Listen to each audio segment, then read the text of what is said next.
If you're like me, you spend lots of time poring over maps, looking at weather data, all in an effort to help predict when and where my best times to hunt will be. It'd be nice if there was a reliable source with all this information in one place. Enter the Spartan Forge app. Unlike some other predictive apps on the market, Spartan Forge was created from military combat intelligence experience tailored for hunters, and stands at the nexus of machine learning and white-tailed deer hunting. No more man-made algorithms. This is a predictive model based on real GPS collared deer data, historical and predictive weather, and the next level of mapping imagery, all at my fingertips. I've been using the iOS app this season, and it has replaced all my other mapping tools. Visit SpartanForge.ai and sign up today, or head to your iOS or Android app store. Use the promo code TRUTH to save some money and download it today. Mobile hunters, if you're interested in upping your mobile game, then head to tetherednation.com and check out their saddle gear. There are a few things you can actually buy that will help you become a better deer hunter or give you the freedom to hunt any tree or any situation. This is the reason why I started saddle hunting in the first place and why I use Tethered's gear. I can honestly say that Tethered's saddle gear has changed how I hunt for the better. Big tree, little tree, from the ground, it doesn't matter. I'm untethered by my gear to hunt the best setup for the situation, instead of hunting for a tree that my gear can use. My current core setup consists of the Phantom saddle, Tethered 1 sticks, and the Predator platform, along with an assortment of their accessories. So if you want to up your mobile game, head over to tetherednation.com.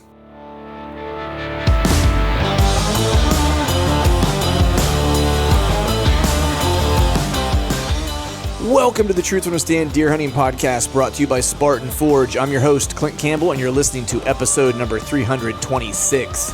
Today I'm joined by my buddy Cody D'Acuisto to talk about how he's evolved his hunting approach, a mega giant he killed, and beginning a new chapter. So stay tuned.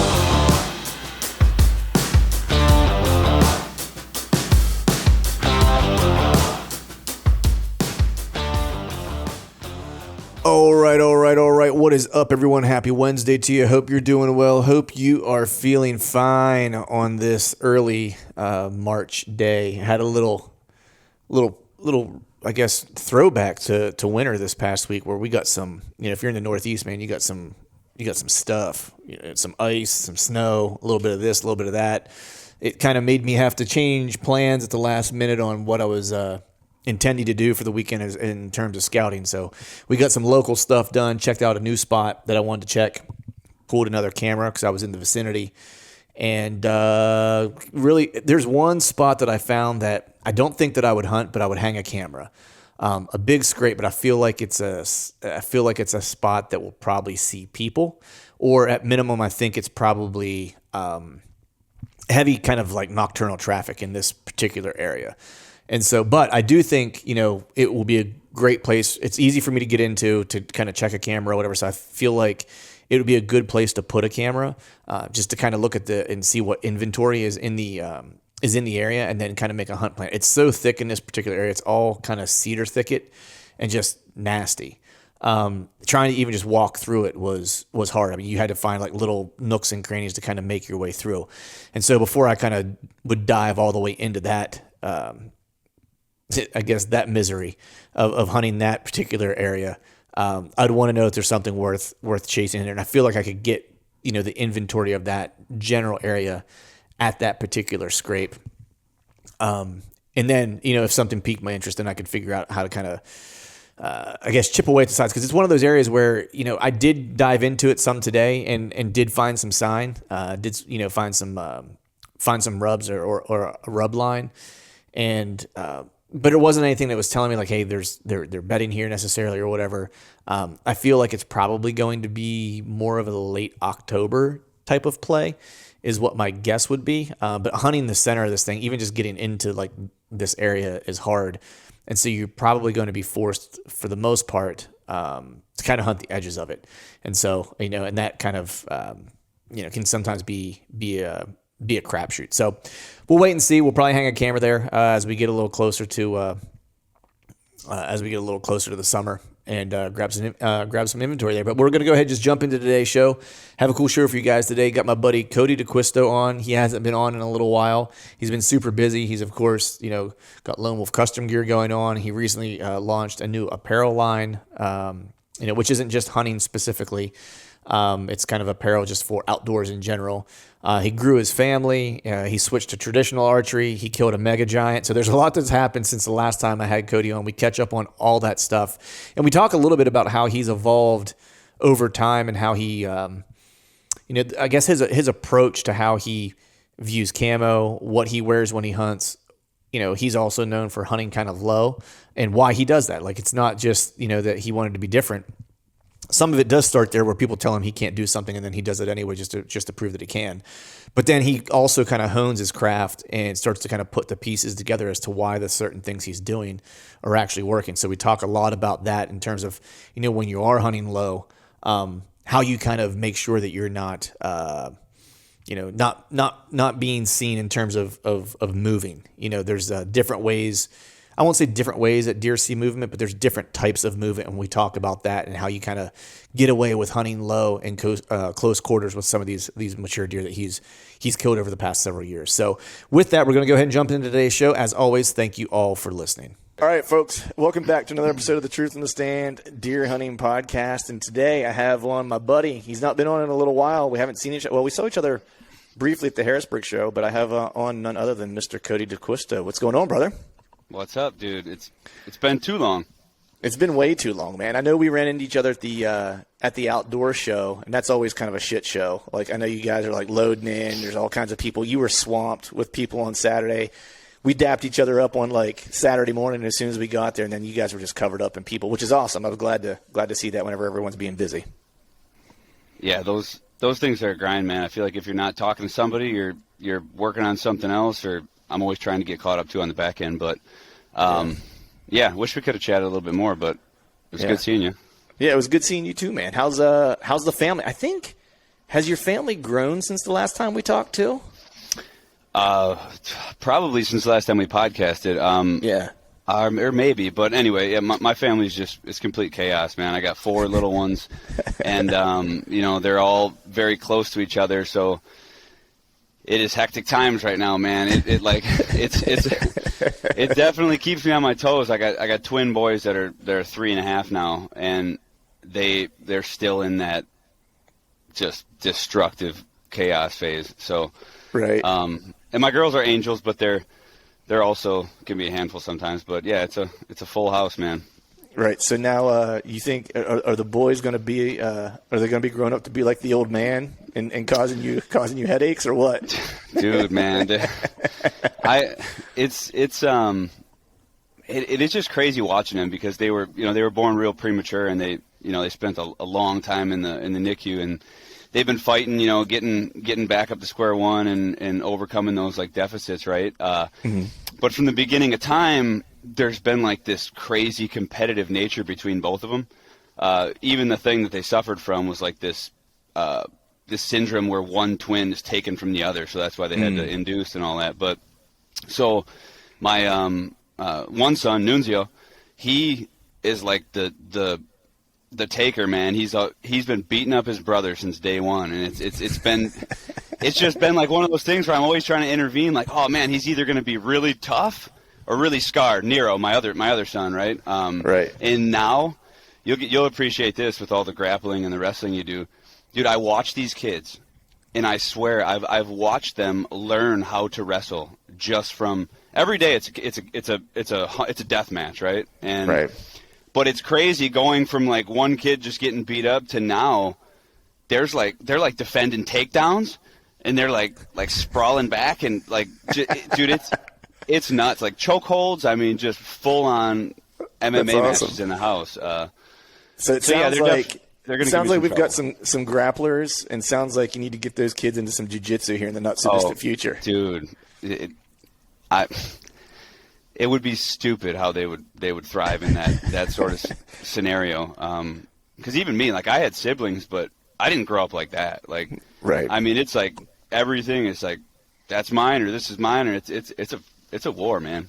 So dog eat dog out there, wolf eat wolf, if you will, right? Yes. That's funny because my daughter, I have her in jiu-jitsu too. She trains at the same gym that I train at, but takes like the kids' classes. And I had siblings I had a sister growing up, but I also had cousins that we were all around the same age, like just a couple years apart. Like there was a set of cousins who were older that beat the shit out of all of us, like next age group of cousins. And then there was like my group of cousins, and then there were like the younger ones. But we all each had like a group of like, 10. I think I have like a total of 50 cousins. So we each had like a pod of like 10 or 12 cousins that were all like around our same age. And so you learn to scrap from like the time that you could like crawl or walk, because you were always just all together all the time. Walnut war, shooting each other with BB guns. My one cousin run me over with a 4-wheeler, just like straight up hit me, like mowed me down, And so scrapping and wrestling, like a bunch of my cousins wrestled and stuff too. It's how I got into wrestling. So we were always just used to just wrestling. It was natural. Now, my daughter's an only child. So like she doesn't understand like the whole like aggressive nature, wrestling, tussling type of thing. So I put her in jiu-jitsu just to try to get her a little bit stiffened up a little bit, but she does pretty good. She's freakishly strong, dude. Like she throws around some of the boys in her class. It's kind of funny. Does she like it? Is she getting? She does. My daughter's she's interesting. She's really smart, and if she hates something, she will let you know. She doesn't have any time for foolishness. You know what I mean? So if she doesn't tell you she hates something and like fights with you over it, she's into it. So the fact that like she gets ready every day, to go to class, and I don't have to remind her, she just has her stuff ready and she's like waiting on the couch for me to get done with work to take her out. Like that's like, okay, she's into it, Oh, that's good. Yeah, I had to actually ask the coach, because I was like, I can't tell if she's like into it. Does she like do stuff here, or is like, does she not pay attention? She's like, oh no, she's like thrashing people, and I'm like, oh okay, cool. I was like, I would never know. Yeah, it's crazy, man, how they grow up in different scenarios, and even me, like I grew up. We live in the country now, man. I grew up in the city, and it was just it was a way different thing, So yeah, but I've heard awesome things. I know a lot of guys into jiu-jitsu. They got their kids into it. One of my good friend I got actually just lives about an hour away, and he does his own. He does a lot of Muay Thai, and his son does that with him, and they do some grappling and all that. And but just like the progression too, and like as a kid, or like just like learning those, kind of being consistent with things, and that, training, putting in the time, accomplishing things, and just huge for development, I would say. Yeah, man. It's setting milestones, goals, and then working to knock those down and things like that. And that was really the biggest thing for me with, I wanted to be a good example for my daughter. So I started it because I love grappling. That's why I kind of started it. But also I wanted to be a good example for her of like, hey, it's okay to do hard things and fail. So I take her to open mats, and I'll roll with her a little bit just to kind of warm up and get loose. And then I'll roll with the normal guys that I roll with. Like whenever she comes in, and she takes Muay Thai too, so she'll like, hit the bag after we roll, because she's not good enough yet. She doesn't know enough yet to like roll with even like the girls around her size, because she's still, getting some of the fundamentals and stuff. But I'll roll with her and put her through some paces and put her in some submissions and show her how to get out and, just work on some basics with her. But and then she'll go hit the bag while I roll with the guys. And I don't roll with guys who I know that I can, compete or win, or whatever. I roll with all the same guys I would typically roll with, because I like to roll with guys who are just typically better than me, because I want the pressure. I want to feel like what it feels like when someone knows what they're doing. That's going to help me get better. And so she watches me get beat and tap out and have to tap to somebody who has a submission or whatever, because I want her to understand, like, it's the humility part of things in life is where you find the most growth. It's when you don't always have the right answer and you got to find it. You know what I mean? Like, that's the part. It's not when someone hands it to you or when it comes really easy. It's the struggle, is where the value is. And so I want her to see her old man giving her the example of like, hey, I tapped and then I started over and I tried again. And I tapped and I started over and I tried again, and it's okay. And so that's what I really wanted her to get from it, was that like humility and then gratitude for someone teaching you and showing you. Oh yeah, dude, that's huge. It's a huge part of it. Yeah, for sure. But man, I know you've been crazy busy, dude. So like I said, like the Lone Wolf Custom Gear booth was cranking while I was there. I'm sure it was that way the entire week. But like beyond that, like you don't have enough stuff going on with like twins, 4 kids at home, Lone Wolf Custom Gear going on. You started like a whole other apparel brand outside of that, dude. So what's going on with that, bro? Yeah. So interestingly enough, I mean, I don't know if you remember this, but you and I talked about this years ago. Yeah. I'm talking It was a while probably ago. probably like 6 years ago or something. But I think I don't know. I'm trying to recall some dates, but there was a point in time, maybe 8 years ago or something, maybe 9. I don't know. I don't know how long ago it was, but there was a point in time where I just got real ticked off and upset with just camo in general, and it was more so like the politics behind camo and the just like the connotations behind like wearing camo or not wearing camo or needing camo or this camo is better than that. And I was just like so fed up and I was ready to call bullshit. So I just ditched all camo. Now, at first, like growing up, when I was younger, I used a lot of hand-me-down shit from the old man, and there was always camo in there, but there was a lot of solids, and it was always mismatched and whatever.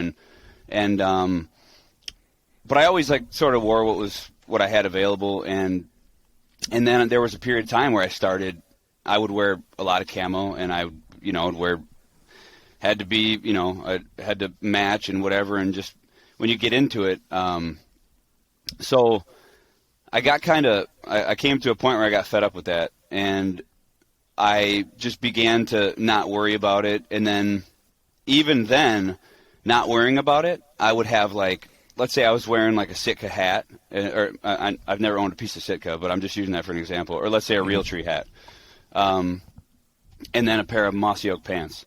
I remember I did some sort of photos with what I was actually wearing hunting and getting so much flack for having two different brand camo, and I was just I don't know what upset me about it so much, but I was just like, what, screw that. So I threw away every piece of camo I had, and then from that day on, I just didn't hunt in camo. And then I started, around that time too, I've always been into backpacking and stuff, and I would look at that stuff, and I'm like, all right, here's clothing that's designed for people who are braving like harsher situations than I am. Like they're literally made better. Camo and the hunting clothing, and especially even like at that point in time and prior to that, it's made for us. Like it's made, we think it looks cool. I started to dive in, and even I started to notice disadvantages of these complex patterns and advantages of no pattern at all. Big advantages of solid. It just so happens that at this exact point in time, too, I started hunting very low. I've always hunted lower, but then I took it to another level, and this is kind of a big backstory into this, but I'm getting there. I'm getting to the answer. But you know me, I'm kind of stubborn, and a lot of times I would just do shit that people said I couldn't do, or that I would hear something, well, you can't do this, or oh, you shouldn't do this, just like hunting high. Everybody was talking about how you had to be so high in the tree.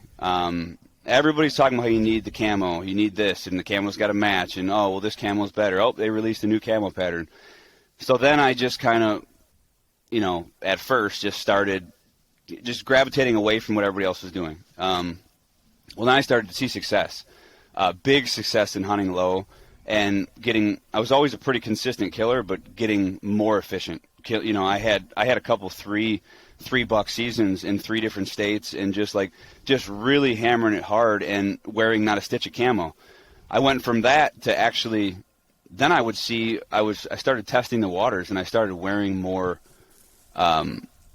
apparel that was even like clothing that was a little bit wild. Okay, no, now he's not just wearing a drab sweatshirt, he's wearing a yellow jacket. And that was the next thing. It's like, oh, well, yeah, well, it's the same. I'm like, somebody said something about yellow, and I made it a point that year. My favorite down jacket is yellow, and usually I just wear it as a layer.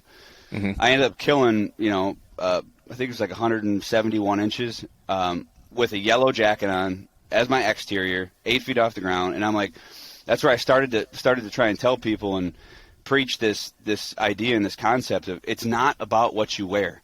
Wear what's comfortable. There's a deeper tactic into it, and it's about movement.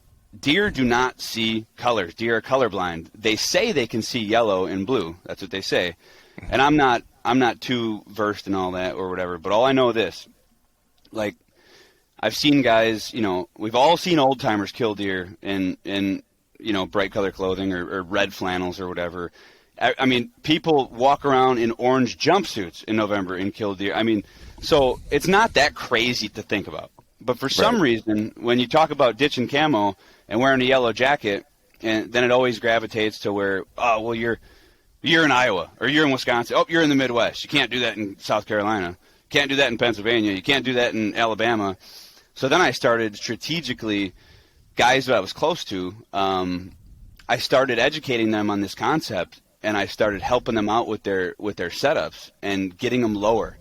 Out east was a big nut to crack because even my close buddies wouldn't ditch their sticks. They were like, nope, you got to be high. Got to be high. I need to get to the – I'm like, well, just bear with me here. And over the course of a couple of years, now I got guys killing out there at 9 feet, 8 feet, ditching a lot of their camo. And then – is when now we're coming about 6 years ago when we started talking. Then it's getting a little bit trendy, right? So then I had this concept from a while back of I just want to make comfortable clothes that I like that have no camo, whether you want to hunt in them or you want to wear them outside. Like I'm just a big outdoors guy, right? So anything, fishing, hiking, snowboarding, whatever. So I started talking about that, like, man, if somebody would just make a clothing line that didn't have any camo in it, hunters could use it, or a hunting line with no camo. Talked about it for probably 4 or 5 years, continued to just along that path, and now, as you mentioned, so busy, I've just been slowly chipping away at an apparel line.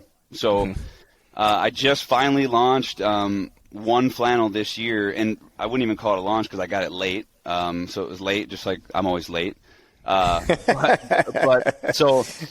I spent the last couple years really testing out different patterns, and I landed on this sick green drabbish flannel pattern that was really good all year. Killed 3 deer in that pattern, 1 from 1 year and then 2 the following year, and then I based the first model off that pattern. And this is nothing. It's nothing that I ever intended to be like something huge, but I'm going to start to release the clothing that I'm making, the patterns. I've always been a wool guy, so a lot of the stuff is primarily wool. Like the flannel is a heavyweight wool, very heavy, and it has an interior wind liner. That is a technology that I snagged off of an old garment that I had that was Dad's in the 90s. It was just a piece of wool.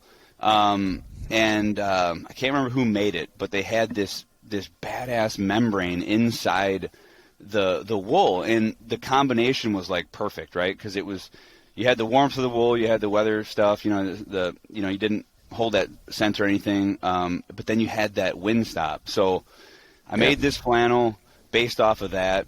It fits larger to accommodate, drawing in the shoulders. It's got a couple of, it's really kind of like a jacket. Yeah. So dumbing it down like that, I'm not going to get into the actual details of the flannel, but the concept is, and what I started was a company. It's called Uomo Outdoors. And for those that don't know, Uomo is the Italian word for mankind. I'm Italian, and I love the outdoors. And when I seen that, I had sketches of a logo a long time ago, and I landed on that, and this isn't a diehard hunting brand. This is just, man, dude, this is great stuff for any outdoor activity. So,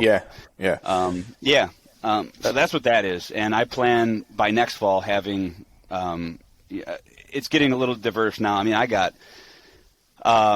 just to give a little brief rundown, we have the heavyweight flannel that launched this year. We have a heavyweight hoodie. If you're a hoodie guy and you love like a warm heavyweight hoodie, we got a good one for that. But we have some standard apparel. But next year, this fall, I will have a couple vests, a few standard weight flannels, some alpaca wool gloves, hats, like a lot of that type of things. And really basing on that wool, I've been doing a lot of digging, and I'm trying to find local wool sources. And that's the awesome. first place that I'm working with here is an alpaca farm actually in Iowa that's going to make the socks and the gloves for me. So that's awesome. I'm really trying to, go that route too. on that note of things too, I got a local homesteader that's helping me out with 100% organic, all natural oils and soaps. Man, I'm a soap and oil guy, man. I for a long time, that's another thing I dive into the rabbit hole and people are like, "Oh, what kind of soap do you use?" I'm like, "Well, I use sandalwood and citrus." Like, and they're like, well, like, what do you use during hunting season? I'm like, that's what it is. That's what I use. Yeah. Same. I used to use that shit that you'd pick up at Walmart and it would dry your skin out and for no scent. And I just eventually abandoned all the scent control, and the scent control being my tactic of where I am and what can smell me that way. So, yeah.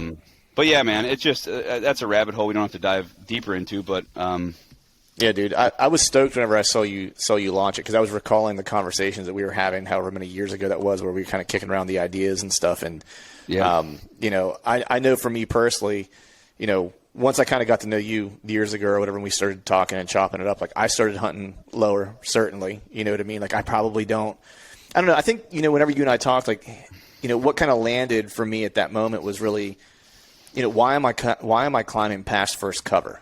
Like wherever the right spot is, wherever that first cover is, that gives me the chance, like, to be concealed and be at the right spot. Like that's where I need to be, whether that happens to be at 8 feet, 10 feet, 12 feet, 20 feet, whatever it is. I just want that concealment, depending on, it being the right tree and setup. And then going to Kansas, even more so, hunting on the ground, I started playing a lot more with solid colors, because like you said, most of the time there, it's like, especially when you're on the ground, it's all movement, man. Like you don't get away with anything. Like you got to be like you're part of whatever it is that you're in. You know what I mean? Yeah.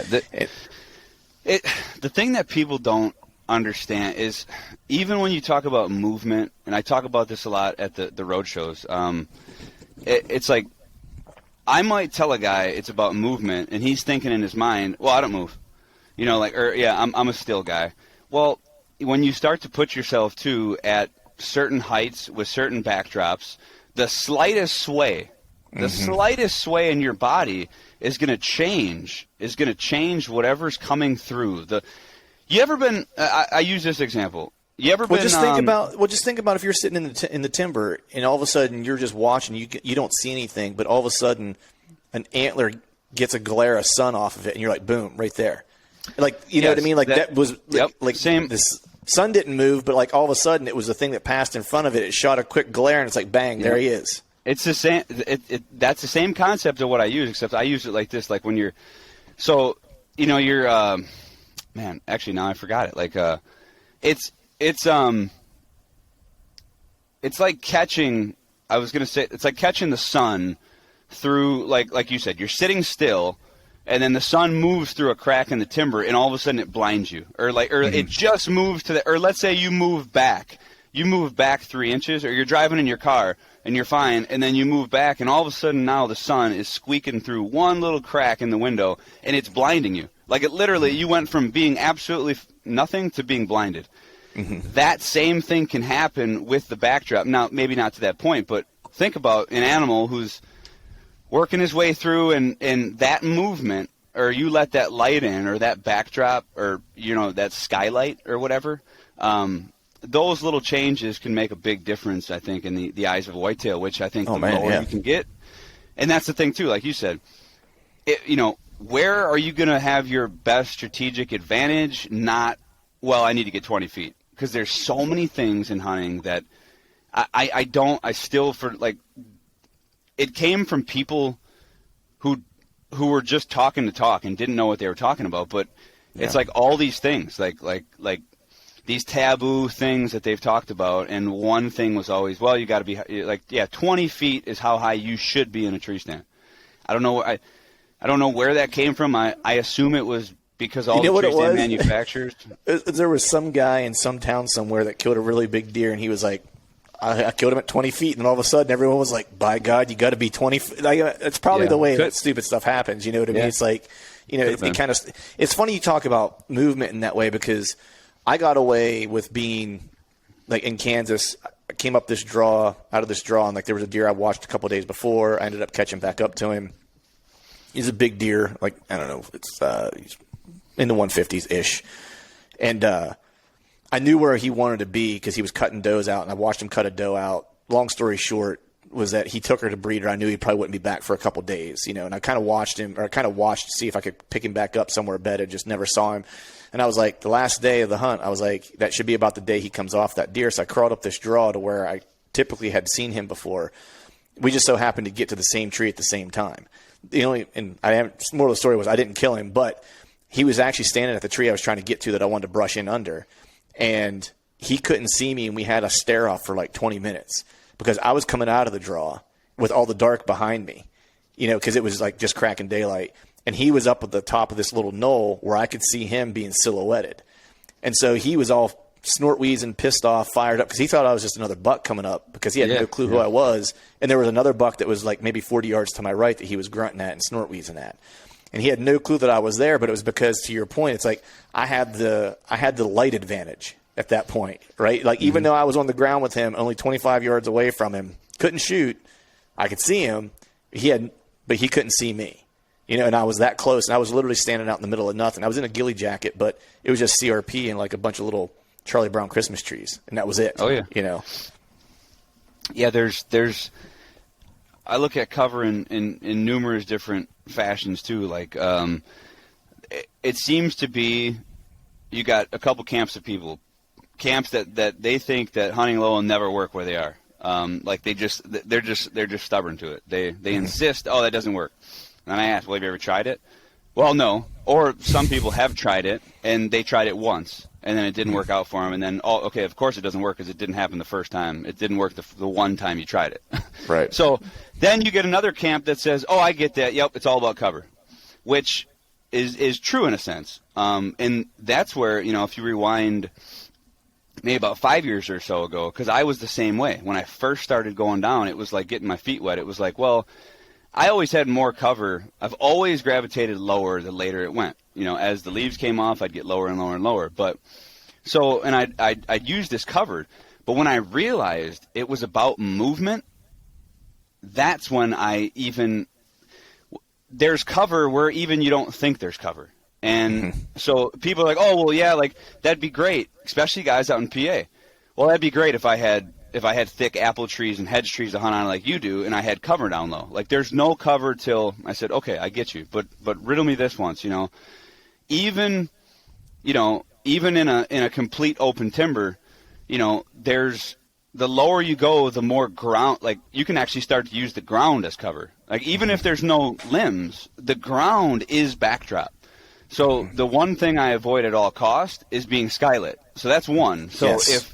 So, you know, now even if I have cover up there, I'll opt to go below the cover just to get to the ground, right? Depending on what the lay of the land is.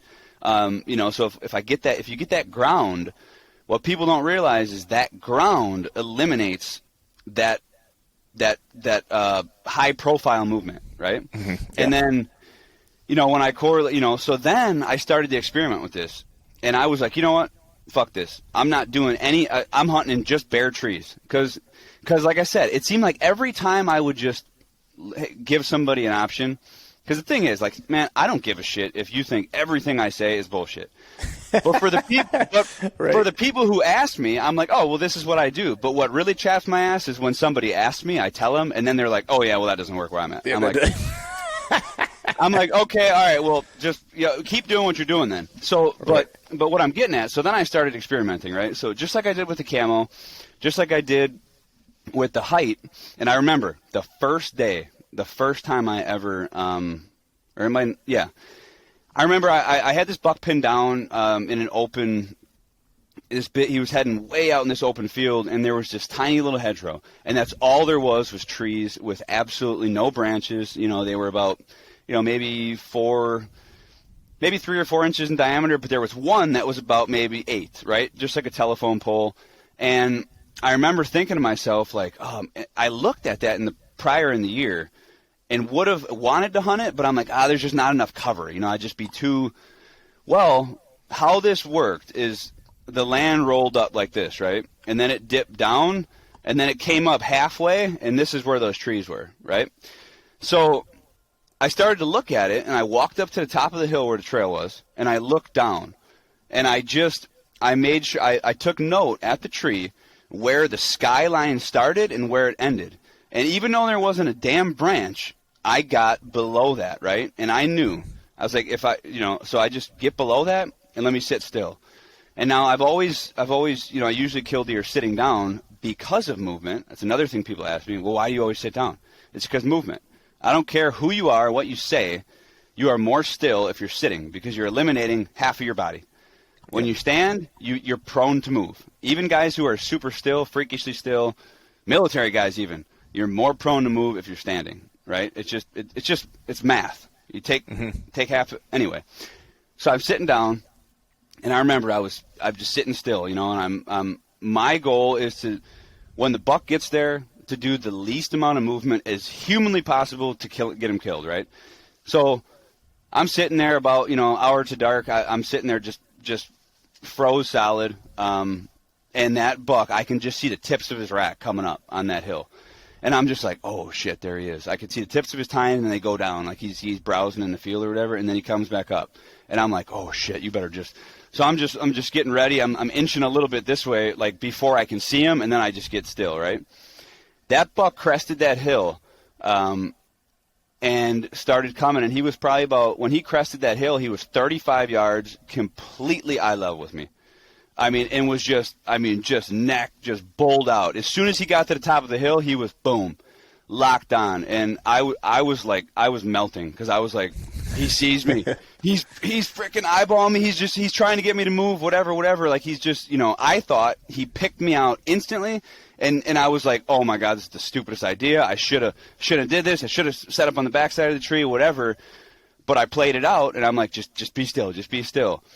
And then as I looked closer at his mannerisms, like he was looking through me, and he was glassing the entire backdrop you had. Exactly. Everything behind me, which was a lot of stuff. And I was so low below that I couldn't be silhouetted. I started reassuring this in my mind. I'm like, what it looks like. Like you're in there, you're covered. That buck ended up putting his head back down and coming. I mean, he came by at probably 5 yards. I ended up shooting him 17 yards, quartering away the other way because I had to wait till he passed me. But that was the day it clicked for me that you do not have to – because even that whole time I'm like, oh, this was stupid. Figures like the giant comes out and now you're going to get busted. That was the day it all turned, and then I changed my whole thought process. And I believe that there's a dead zone in between 6 to 9 feet that just deer – don't naturally associate danger with. If you think about it, they're constantly looking for coyotes. They're looking for people on the ground. They have been conditioned over the course of decades to look up. There's ladder stands, there's shooting blinds. What is attacking them at 7-8 feet, or 6 feet, or just beyond that eye level, And I started to focus on that spot a lot. And I started just knocking down bruisers. And I don't – yes, you could say it's coincidental with just years of hunting, and obviously you get better as you hunt. But I'm telling you, there's a thing to it. And the more I tell people – that's what I love about the road shows, man. I started that to as an education arm, right? And every year I love nothing more than people come up to me with their phone, and they're like, boom. Did it, dude. Like, fuck, thanks. I tried it. I thought you were crazy. I tried it. It worked out. I had deer come by. I could have shot like 3 does. A week later, my biggest buck to date. And I hear that over and over and over again now. And it's just, it's freaking awesome, Yeah. I think if nothing else, it makes people pay attention to their setups. Because I think a lot of people fly into their setups blind. You know what I mean? Like, at 100%. Least, even if you, because I started hunting lower. Like I said, once you and I kind of became friends, I had a chance to talk to you about it a little bit and stuff like that. It started kind of making sense to me. And then over the years, even more and more, have I started kind of like prioritizing spots where I can kind of hunt low. Now, there are some like exceptions, and like whenever I'm in there's one area that I hunt that's really, really steep terrain to where it's like I got to get up because I'm like. Because I have the pitch of like the where I'm going to literally be sitting like almost eye level with them if I don't get 25 foot. You know what I mean? Just because of the be shooting up at them. yeah, exactly. But I'm interested. You said something there as you were kind of talking or explaining your setup. Shooting that deer quartering away. Like, because you're hunting so low, how often are you shooting deer quartering away because of like needing to almost wait for them to get by so you can draw? And do you plan for that going into your setup that you're going to likely have to take a quartering away shot? Yes. So, man, this is man. Could I swear on this show? Because I feel like I dropped a couple. This is where, hey, I apologize if you're not into swearing, but this is a fuck story, right. and this is a deep dive, because what you just said, in conjunction with all this. Now, sometimes I tend to remove myself a little bit from it. Now, I'm a very, very OCD type person. I'm a very routine type guy. I am so what you said about your setup is so important. And even guys who want to dive in and hunt low, I think it's important. I started letting people know it's important that you need to have a really good understanding of what's going on in that area before you just jump 6 feet off the ground and plan on. Because I will say this, it is like you cannot get away with what you can get away with 20 feet up if you're that low and close. Yeah. So there is something to that, right? So with that, that's something. It is the most nerve-wracking thing or situation you can possibly be in. But having them inside of 20 yards, 15 yards, sometimes even 10 yards, and needing them to get by you, because anything can happen in that moment. Like you make the slightest move, or a squirrel, or whatever, anything. So what I try and do, I feel like there's a couple different lines to this. I always want to kill them as soon as I humanly can, right? I mean, as soon as possible. You don't want to give them any more time than you need to, right? I've shit the bed so many times on that, waiting for just that little perfect angle. There's going to be guys out there, oh, that's bullshit, whatever. I don't care. We're talking about killing deer right now. Now, obviously, we want to kill them as ethically as we can, and you want the best shot you can. And this will actually probably go into a poor shot that I took this year, but you're always hoping for the best shot, right? So you can only anticipate and you can only set up for what you think is going to happen and what's going to be perfect. So I always try and set up the same way. And what I'll do is usually I'll gravitate and go to, if I can't get my way with this tree, I'll go to the next best tree to get in my way of things, right? So this is what I mean about even sitting versus standing. There's usually a spot after looking at, let's say you scout, you find your sign, you find where you find your ambush point, right? There's usually one spot when you get to looking at things, right? Mm-hmm. Well, diving deep, I used to get in that spot, no matter how I would be in the stand. Like, that's the spot. However I can make the stand fit in that tree, I would make it fit. And then I would just hunt it. And it worked out good most of the time. But then when I started getting more detailed and more regimented in my actual setup, I started getting more success and started getting, and not only the success with killing, but having success, there's something I like to call it successful sit. Like if you go and infiltrate an area and you see 5 deer, and every one of those deer you could have shot had you wanted to, whether it's a doe, whether it's a fawn, whether it's a buck, that's something huge that a lot of people don't think about. Like just because you didn't shoot a buck, that spot worked. You were in the area.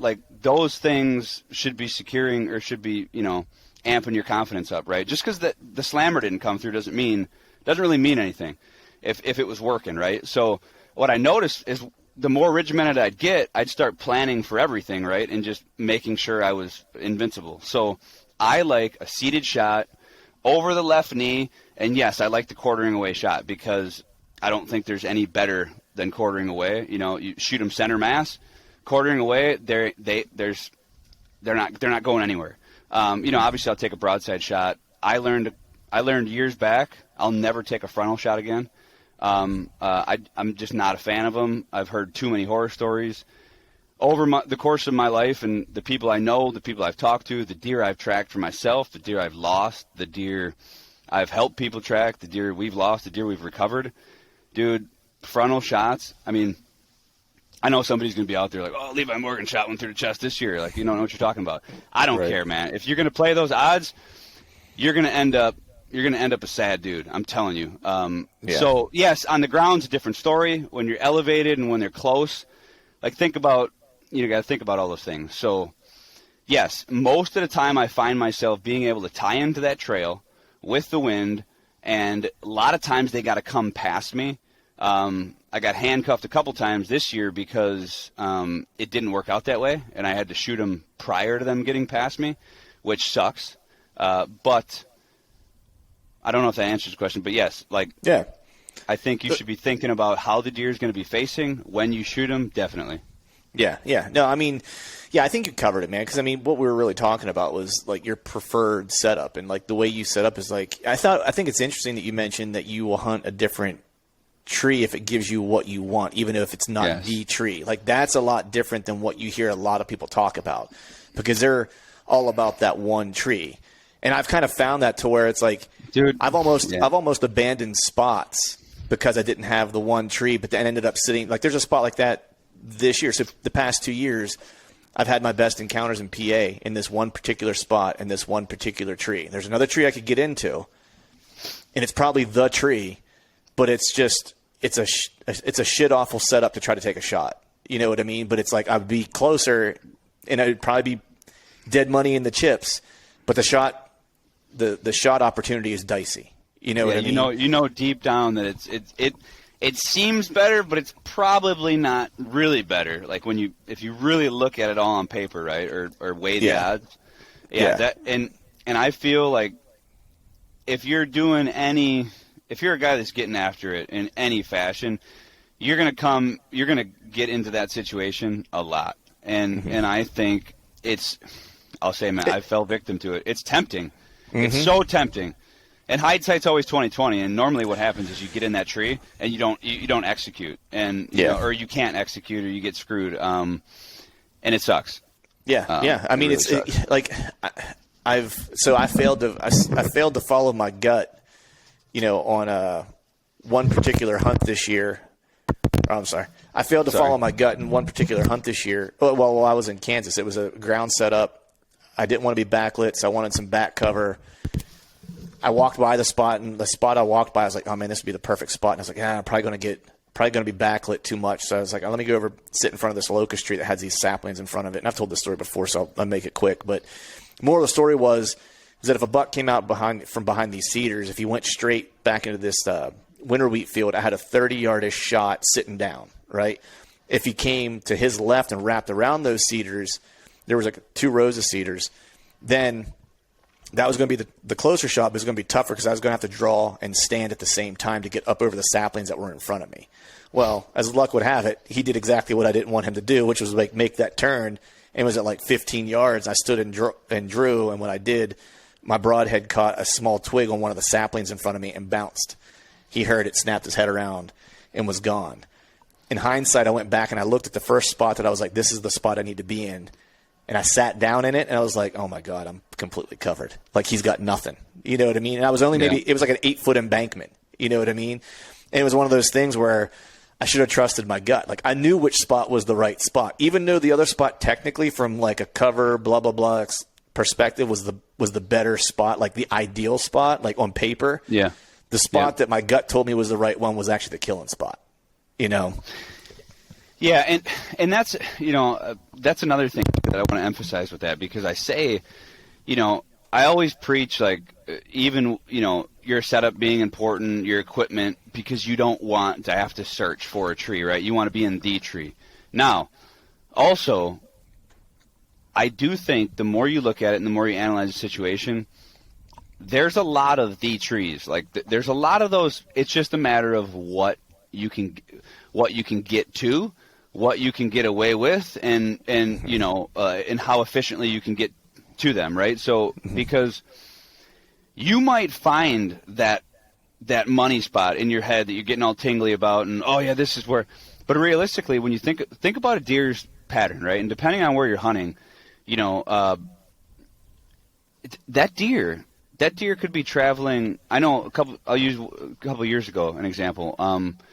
I was hunting a deer who had a daily pattern of about 1 mile as the crow flies, right? So if you went on Onyx and you dropped a pin, it'd be right in that mile range, like maybe a little over, a little under, whatever, as the crow flies. Now that deer wasn't just going point A to point B. Every day he'd work his way, down, this side, and it's one big ridge. There's just two sides of it, or not ridge, or one draw, bottom, or whatever. But every day he'd just go up this side, pop around, maybe hit the edges, work a scrape or something, pop back down, come over, whatever. He ended up bedding, or he was bedding general, feeding general, right? So even if you find that scrape that he's hitting, think about all the other areas that deer is going through other than that scrape. Like, so you may think that scrape is the spot. It might not be. It might be a trail 200 yards down the ridge. Yeah, you're not going to shoot him on the scrape, or everybody gets obsessed with the bed. Like, they want to find the bed. They want to find the bed. Don't find the bed unless you need to find the bed. If you have other pieces of the puzzle, work on those first. I mean, it's like exhaust those options before you consider yourself out of the game. So anyway, so that's where, given any spot, what I'll do, I'll have that point of interest, and I'll work back from that point of interest. And as soon as I get to that spot where it's my spot, like it's my game, I'm playing my game in my sort of tree, that's where I'll set up. And right. 9 times out of 10, that's where it ends up happening there. Because does that make sense? Yeah. So yeah, sense. It might not be the scrape, but start looking at that scrape and where it's at and where you think the deer's going to be coming for the wind you got, and work down, just get away from the scrape. You don't need to hunt the scrape. Yeah, I think the moral of the story there is that guys are, will outthink themselves, thinking that one piece of the puzzle is the piece, where it's really like, man, that's a blip on the radar of the deer's life on a given day. You know what I mean? And there's a lot of other spots that you could potentially be ambushing him that could be better if you just know a little bit more about what he's doing. Better for you. Yeah, better for you. Yeah. Don't get where it's good for him, and just because you got to get where you can play your game. Right. Yeah. It's interesting the way you kind of phrase things, man, because a lot of, get where you can play your game, the setup that is the right spot for you, right? Even if it's not the perfect kill tree. And it just makes me think about what we were talking about a little bit earlier, even before we started the podcast, was, we started talking a little bit about jiu-jitsu and training and stuff like that. Because you train a lot, and a lot of stuff that you do in the way you hunt, the way you train physically is mindset.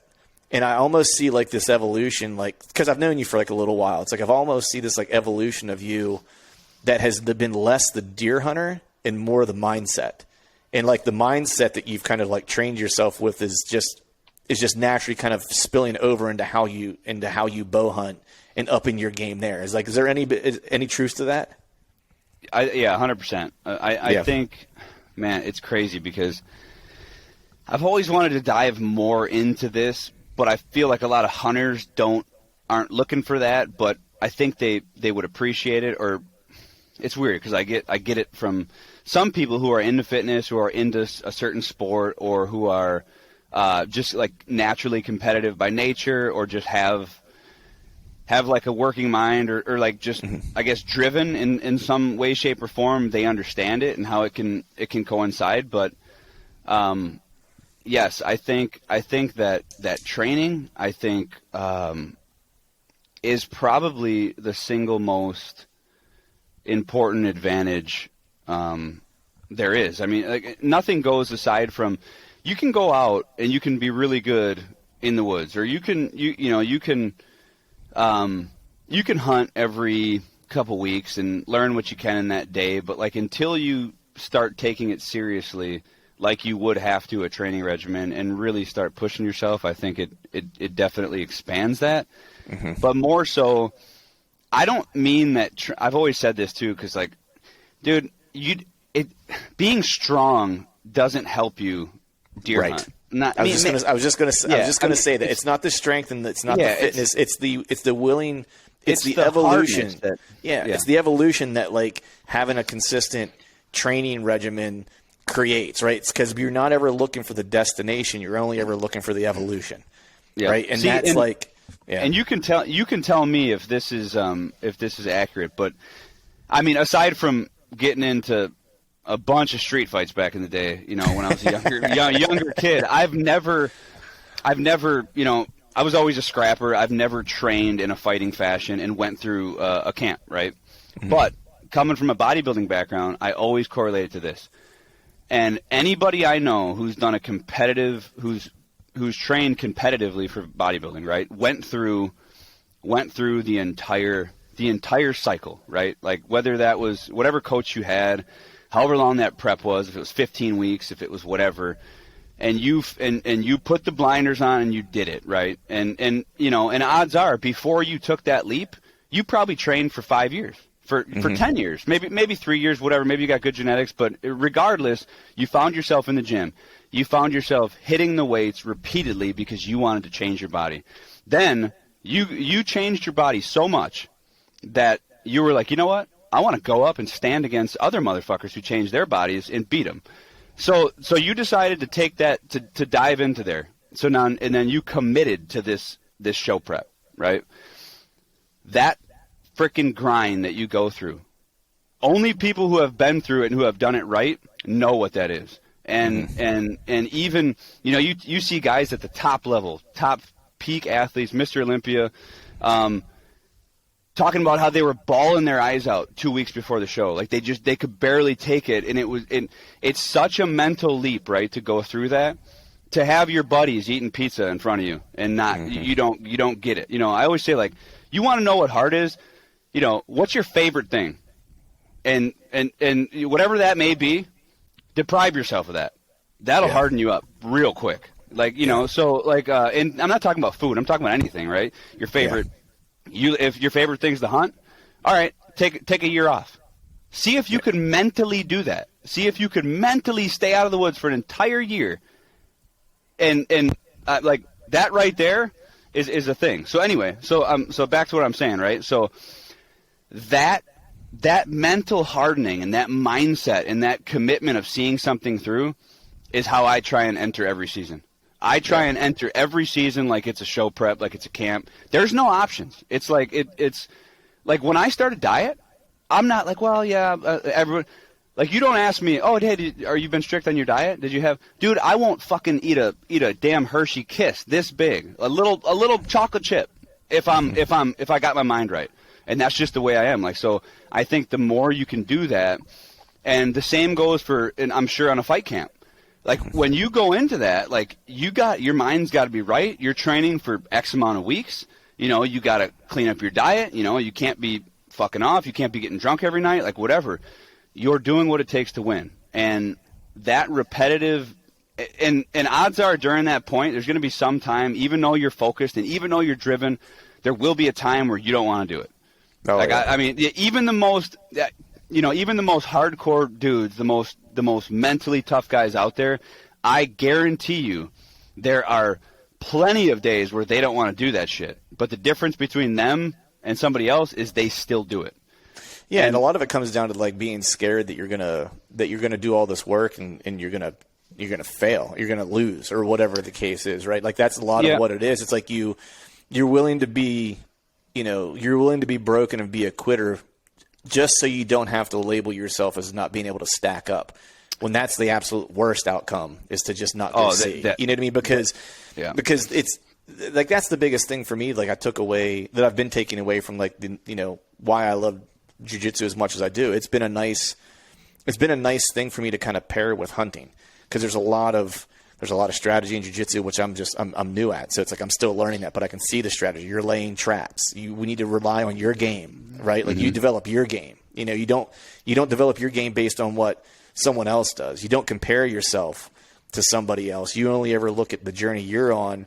And like this is kind of what my coach said. We were talking to one day, and I was having some hard rolls with like one of the guys. He's a good buddy of mine, but he's just really good.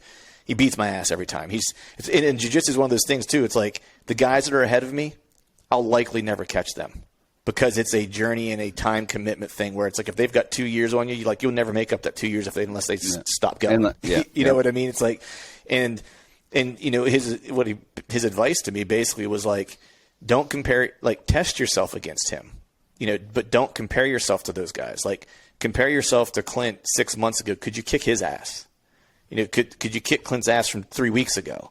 Mm-hmm. Like, that's the guy you're competing against, And so, and I think in hunting, it's the same way. It's like we get so caught up in the Joneses of like, so-and-so's doing this and so-and-so's doing that. And, they're having this success or, whatever the case is, or they're killing this. And I'm not, that if you just stop and looked at your, at what you're doing and compared you to yourself and like, have you evolved over time? Have you gotten better? Because that's really the goal. The goal isn't to kill a deer just like your buddy killed or a bigger deer or whatever the case is. It's, am I getting better at this? And whenever I see like how you're kind of talking about your approach, like not once have you mentioned what anybody else is doing. It was always more about what am I doing and how am I evolving this and how am I getting better at it? Better than I was before. And to a way, I think it's a double-edged sword because I think, yes, I think you're that gauge is the most important. I also think that competitive edge. The aspiration. The aspiration. Yeah, for sure. So it's just like going in that tournament. Like, you're testing yourself, but you're also like, there's something there. And what you said with guys you roll with or whatever you train with, man, if you look at hunting like that, and if you look at going through when you said that, it literally I've said the exact same statement about getting my ass kicked every day about whitetail. Like, literally, they kick my ass all the time. And so many people, I think, don't want to – even this year, I got more personal messages, which I hardly ever check, by the way. So if anybody's pissed, don't like, I didn't leave you on red. I just don't look at them. But like, even people who have my personal cell number from shows and stuff and just all the messages – I can't believe you you show – or like this year, for instance – getting your ass kicked, failures. Like so many people are like they don't think it happens because maybe it's not glorified. But dude, like if you knew, somebody asked me the other day, they were like, hey, like we got to talking, and somehow it got onto the subject of deer that like I didn't kill, like that aren't on my wall, right? Mm-hmm. But he was almost talking like, oh well, yeah, like there's, maybe one or two, like the one that got away. Or like I never screwed up. And I'm like, dude, no, let me tell you something. I'm like, all these deer that they got there, there's probably 2 to 3 fuck ups before every deer. Before everyone, every shot that landed, there was 3 bricks. And it's a different concept because nobody wants to talk about that shit. Nobody wants to talk about falling on their face. And even the big guys out there that are shooting, or bigger guys or celebrities, quote unquote. So bad shots is something people don't talk about. Just failures, getting your ass kicked, setting up in the wrong spot, just being in the wrong place, like making the wrong call. It all happens, right? But the more you get beat down, the more you get forged, and the harder you get, and the better you get. I mean, it's the same thing with rolling, I'm sure. Even. It's same thing with working out, right? The more you break those fibers down, the stronger that muscle gets. It's this repetitive process that so if and even somebody, actually I can't even fathom that. My wife is the complete opposite of me, right? So there is not a morsel in her being that wants any activity like fitness, right? Like she loves getting out and doing things, but like when I'm like, hey, you want to go for it? You want to do a workout, or you want to? Like there's just not.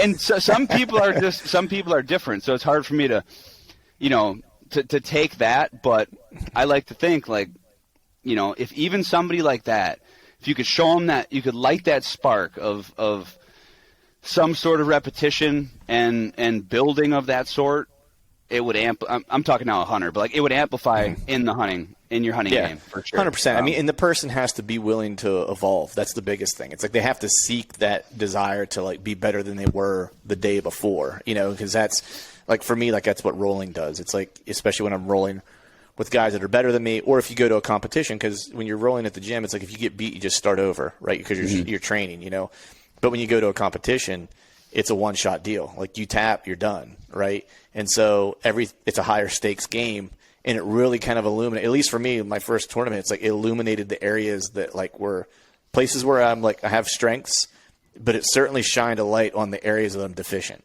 like real bright. You know what I mean? Where it was like, man, here's all the holes in your game. Yeah. And I'm new at this, so it's not like my game is super full, but even at this early stage, you know what I mean? Like you can see, it's like, oh man, I thought I was decent at this, but no, not so much. And the biggest thing is really just like mental preparation for competition, because it had been so long since I had like competed in a grappling match, to where there was a point in the first match where my mind went blank, where I was like, I couldn't hold a thought. You know what I mean? Yeah, and my strategy went out the window. And I lost that one. You know what I mean? And but the next time around, that same guy, it's like I had a strategy. I was more in the present. I was more in the moment. I kind of knew what to expect. In that one, I kind of worked a plan, and I steamrolled. You know what I mean? So it's like those little things, like you don't know until you're in the fire, and then once you are, and it's the same thing with chasing deer. It's like if you just want to sit in that same stand over and over again, don't expect to get any better. Got to get a little bit uncomfortable to get a little bit better, and that's the deal. And dude, I'm telling you, man, I'm pretty tough mentally, but I will say, man, like this sport, this pastime, whatever you want to call this thing that we do, that is whitetail hunting, right? Mm-hmm. I don't know if I've ever experienced something that is so roller coaster of highs and lows so quickly and so possibly often than anything else. Even when you train for a show, it's this build up. You know it's coming. Either you fuck up or you rock shit, right? Like one or I did okay, whatever. It happens. It's this build. It's a climax. It's not hunting. Yeah. Hunting will you could be so mentally defeated, and then in 5 seconds everything works out, and then 5 seconds later, it's all taken from you. Like, the mental fortitude that even does year in after year in, and that's where too, I think, experiences, time in the timber. It's just like you said, you cannot just walk out. I don't care where you are. If you're on your back 40 or if you're in the mountains, you can't just walk out there green and expect to be a champion. Just like you can't walk on the mat with somebody who's trained for 3 years and expect to. You may get a freak that'll hold their own for a little bit, but ultimately they're going to get strategized or muscled or whatever, right? Yeah. It's the same thing with hunting, right? So, all these years, all these deer. That's the same thing with even tracking. There's so many different aspects to this, right? You got the scouting, the actual shooting deer. You got tracking, all that stuff. Just general woodsmanship. That shit is built over time and built over experiences. Like that's the same thing. You could spend 5 years hunting, and let's say you're hunting all the time, but you've never shot a deer. Well, right there, you're 5 years behind on just even that. You're getting better scouting, maybe finding deer, but executing the shot. You still got to work. You still got to sharpen those skills. How do you sharpen the skills of shooting a deer without being successful? Shoot it. Right, you got to shoot a deer because you got to be able to manage that moment of truth. Yes. Like you got to be able to stay in that moment and execute whenever the stakes are the highest. It's one thing to think about it, right? It's a whole other ball game to make it happen. It's it's a trip, nuts, man. It is, man. And it's like, and sometimes it's great in 5 seconds, and sometimes it's like, oh man, and then the worst feeling in the world. Yeah, and then sometimes that just keeps getting keep repeatedly getting hammered. You got to be able to pick yourself back up, man. That's right. That's right. It's easier said than done. Yeah, for sure. But man, so I wanted to ask you this question as we were kind of talking, because we're talking about mindset and woodsmanship and building this stuff over time and things like that. And I thought about this before we talked, because I know that we both appreciate like doing hard things in life. Like we like to do tough things, like whether it's training or bow hunting or whatever the case is. Like we like the grind. And I wanted to ask you, if you had to start whitetail hunting all over again, right? Like we're starting from ground zero. Like you never knew a thing about bow hunting. Like you just plopped on this earth. They wiped your hard drive of all your bow hunting knowledge, right? And you had a choice to make. You could either keep the mindset that you built over the course of your life to this point, right? Your mental fortitude and your toughness, right? Or you could retain the bow hunting knowledge that you have, but you would be wiped of your mental fortitude and toughness. Which would you keep for bow hunting purposes alone? I would the mental for sure. Yeah. I didn't know where that was going, man. You had me really on my seat. I'm like, all right. I'm like, what is he going to say right now? Like, what am I got to give up? But so I'll answer the question like this.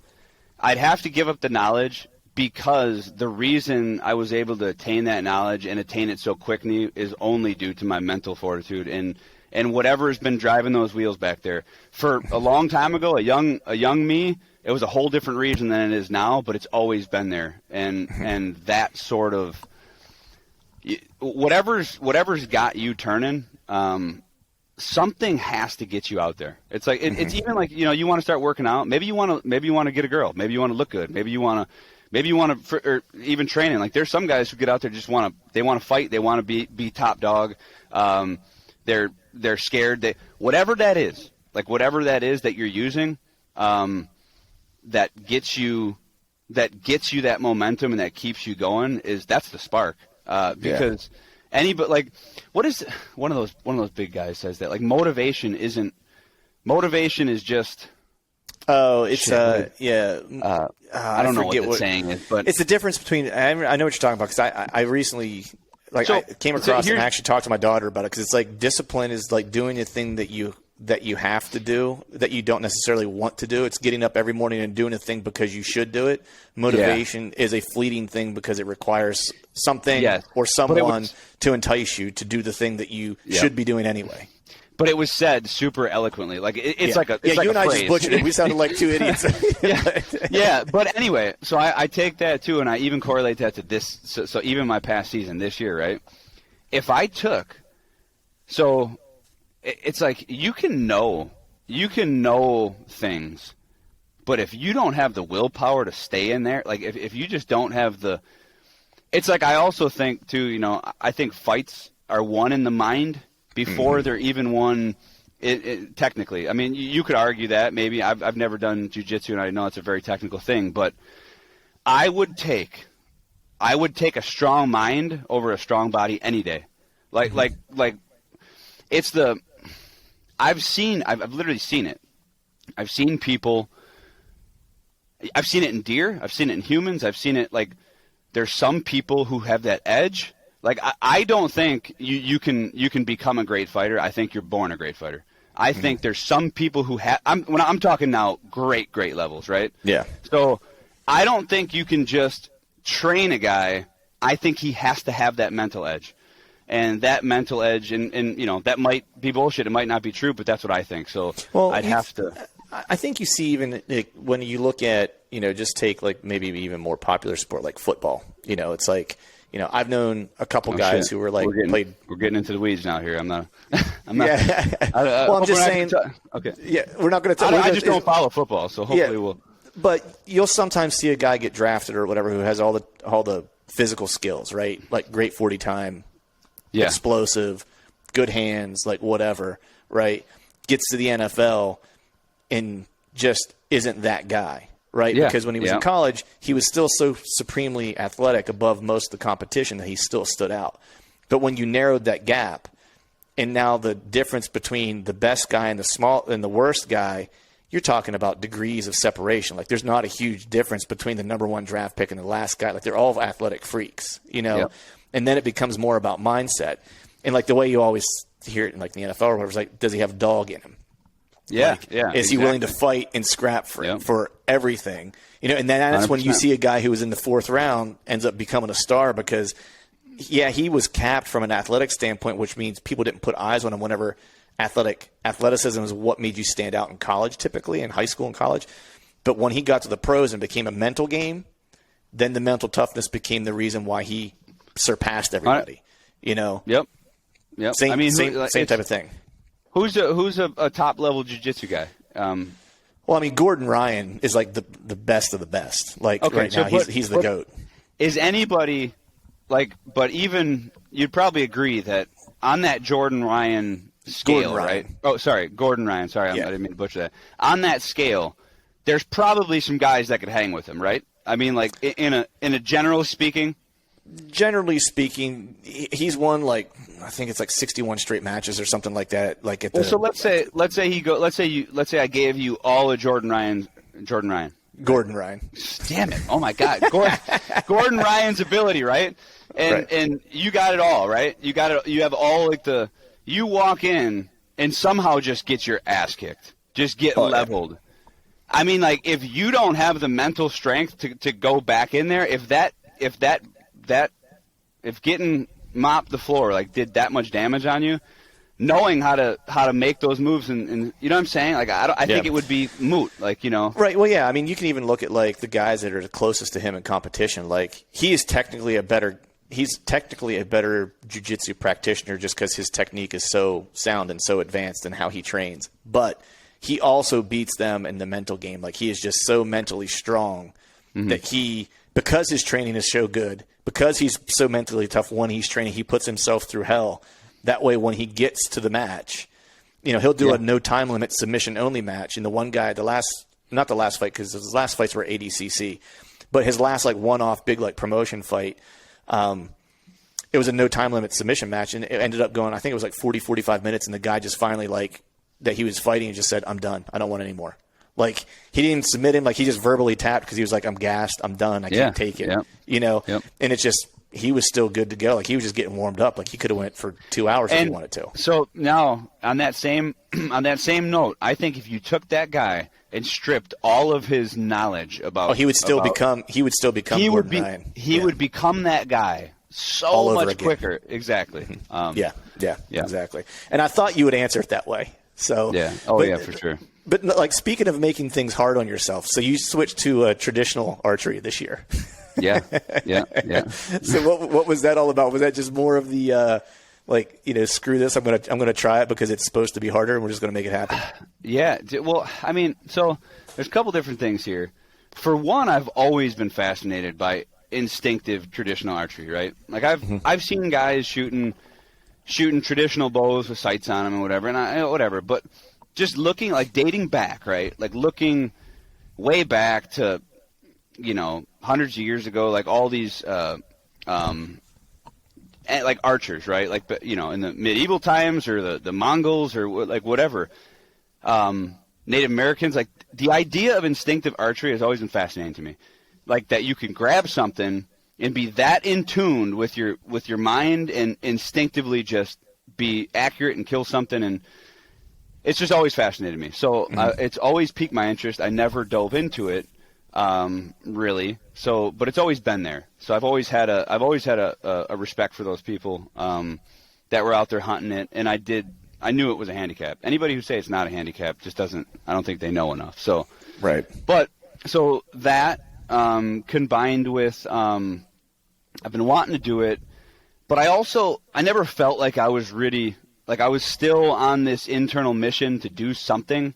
I don't know what that was, but I never felt like I was really ready to take that leap. Now, until this year or until last year, and after my season last year, I think I was thinking a lot about it. I was like, you know what, I think it's time. I think it's just I need something different. I need a new challenge. I need a new obstacle.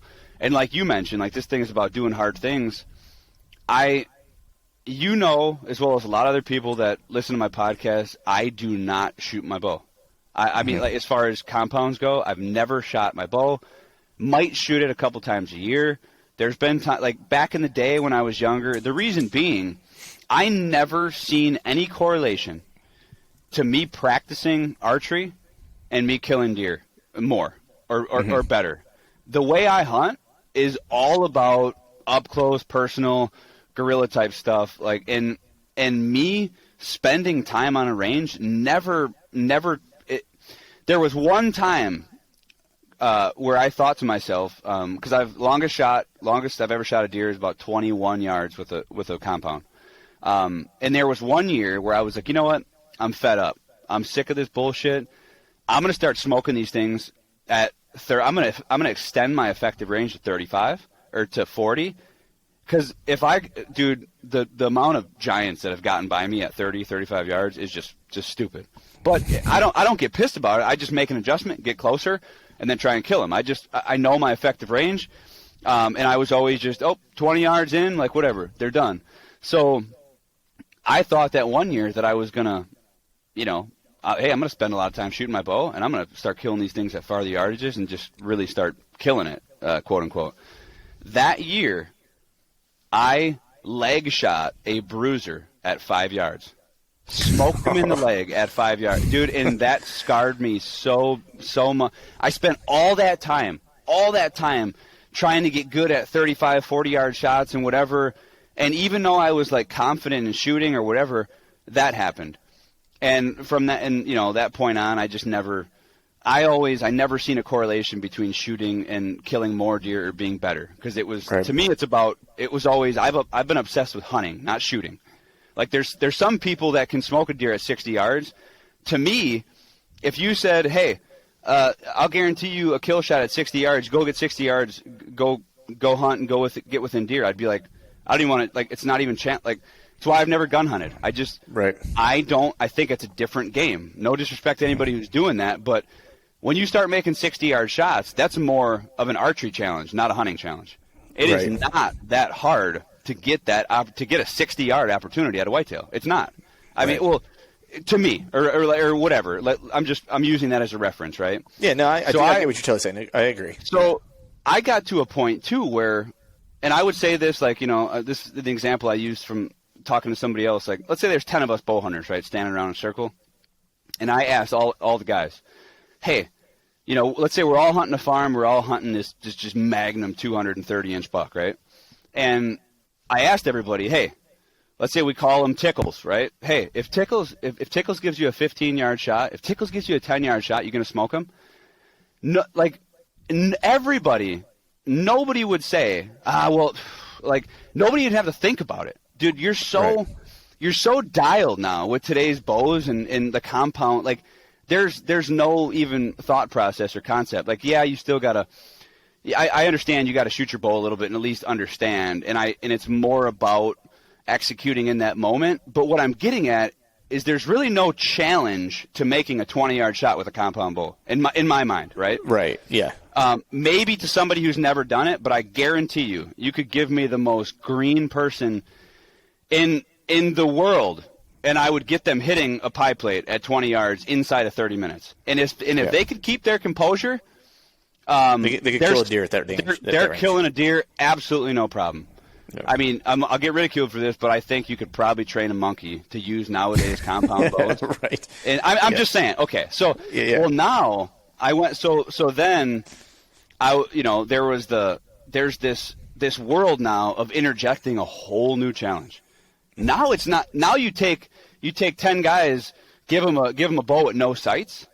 Hey, that tickle shows up at 10 yards. Like, you gonna smoke him? Everybody's gonna want to say yes, but like, there's a lot more. There's a lot more in the back of your mind. You're like, ooh, dude, there's a lot more on the plate there. Yeah. And that's what fired me up. Is I was like, ooh, okay. Yeah. And dude, just even, I don't know if you've ever messed around with traditional or whatever, but like. Tell me there's not a different feeling when you're walking around in the timber with that bow versus the spaceships that are out there now that are shooting. Yeah. I mean, it is just different, dude. It is. It's a different feeling. Yeah, the first year that I ever bow hunted, I actually was carrying a recurve. Yeah. And I switched just because I was like, all right, I don't think I'm there yet. You know what I mean? I was like, it's probably isn't a good idea. Truth be told, I have a recurve in my basement that I've been peckering around with last summer, and my plan is to, at the right time, start dabbling in that a little bit more. I have a buddy of mine, my buddy Todd. He's a big traditional archer. He's been for years, and he's been kind of not on my case in a bad way, but like he's got a bow for me that's basically like set up, and he's like, dude, it's hanging here, it's just waiting for you, and he makes his own arrows, and like he's like, I'll bring you over, we'll get you set up, we'll get you dialed in, we'll make some arrows, He's like, you just tell me when you're ready for this bow, man. He's like, and it's yours, And so I got that little bit of pressure. So it's going to happen. Especially what has kind of pushed me toward wanting to eventually dive into that world is one, I have a couple buddies that have been doing it and they just absolutely love it. They were like, if you want to start like any deer you kill with a trad bow is a trophy. It's like if you want to like re-inject like that kind of like excitement back into hunting again, they were like, pick up a trad bow. 2, one of my goals would be to kill a Kansas hammer on the ground with a traditional bow. I just don't think there'd be anything cooler than smoking one from the ground with a trad bow, you know. So that's kind of like what my incentive is. But what has been the biggest challenge, like making the transition for you? And I'm kind of asking selfishly because I'm kind of like trying to get my framework here. I think really so I've used this because I've had, all year, throughout the year, I'd get either buddies or just random people messaging me and asking me, are you regretting it or how's it going or whatever. See, the thing about me too is like, I'm just, it's a curse. I'm this way. Like, are you taking both bows out into the stand? I'm like, absolutely not. Like, if I'm, you're a less is more guy. So why would you take a second bow? Well, but it's the concept of like, there's this, everybody's trying to like accommodate for the failure. Like, or everybody's trying to like have a backup. Like, It's the same thing with broadheads. I want to shoot this broadhead in case I shoot him in the leg. Well, don't think about that. I want to have my compound in case he comes out at 40 and I can smoke him. Well, what do you even do? What are you even taking the trad for, though? Like, that's how I look at it. Like, what are you even taking a record for if that's where your mind's at? When I made, and that's why it took a while to do this, because for years, dude, for probably the past, ever since I started hunting low, ditching camo, I would get messages all the time. Man, dude, you really need to, it's like, they would always say, like, I listen to you and I expect you to be a trad hunter, and then I see, and you're not. Like, why don't you ever shoot a traditional bow? And I'm just not ready to do it. Because of like the general, hunting low, killing every deer within, usually is under 15 yards. Like, it'll be such a smooth transition. And I always had it in the back of my mind. One day I will. And when I shot tall and tight last year, it was the buck that I've been chasing for so long. And once I shot him, there was this level of, this level of peace with it. And I said, it's time. Like it's time. Well, it was a chapter that was closed then at that point. Exactly. Right? There was it was like there's it's a book, right? And it's like you achieved the thing that you've been chasing for a while. So then it becomes, well, what's the next chapter about? Like what's the next what is the next book about? Maybe it's just even the next book. You know what I mean? And so one thing is too, like you mentioned about reintroducing the Spartan stuff, and even this year I've had easily 10 deer, inside of 3 states that were probably in that 150 range that what are you doing? That'd be a great first buck for the trad bow. And I'm like, hey, listen, I didn't start shooting traditional for any sort of like you mentioned, I don't need to be reinvigorated with my passion for hunting, dude. I'm as obsessed with it as I've ever been. I'm actually more obsessed with it. And with that, in my mind, always came, like, caliber is a thing. It's always been a thing to me. I won't shy away from that. I feel like it's the same thing with competition. If you have nothing to judge yourself against, how can you go bring yourself to new heights? And the challenge factor, like, it's depending on where you are and what you're looking for, like, it's way more challenging when you start to seek out a certain caliber of animal. Now, that also lets those deer get older. It's cooler. They get smarter. Sometimes. I do think sometimes old bucks can be stupid. But the thing is, like, I didn't pick up a trad bow to all of a sudden, like, I didn't want to go from being on top. Like, I've been killing really good deer that I'm proud of every year, have been honing my skills as a hunter. I'm not trying to go backwards, right? Right. I'm just trying to, like you said, go to a new chapter. And the way I feel with that bow, and in my mind, the ultimate hunter is somebody who can do like what I'm setting out to do with the most traditional weapon you can. Like, it's the logical progression, right? That's what I see in my mind. And now coming and answering your question as far as the toughest challenges, because that's another thing. I've been outright about fuck ups this year, and everybody, do you regret it or do you? No, like it almost has fueled the fire more because I'm the type of guy too that gets pissed off, And then when I get mad, I get like most of the time get better, right? It focuses you. Yeah. Yes. So it's I think of one time. So I went from an old like 90s free flight release like 4-5 years ago. Finally switched my release up to an actual hook release, and I did it. I don't know why I did it. I wanted a new release. I was sick of wearing that giant gaudy glove, and even when I did it, I remember the old man made a comment like, "Why are you doing that? You're gonna fuck up. You're gonna fuck up on some deer. Like, why are you changing your shit? It's all working." I'm like, I don't want this release, dude. I ate shit on 3 deer that year, but I was because of that release. One time I hit the trigger too soon. One time I didn't lock the loop on it. I didn't blame the release. It was me. But I said, I'm going to learn this fucking release. I will do it. And I ended up smoking 2 deer late season at the buzzer, like, with that release. It's the same thing with this. Like, I'm in this for the long run, right? So, but the biggest challenges, I thought, because of the way I set up, because of how strategic I am in my setups, and how close I usually shoot deer, it would be a very smooth transition. What I've found out now, going through an entire season, is I physically can't shoot deer that close with my bow.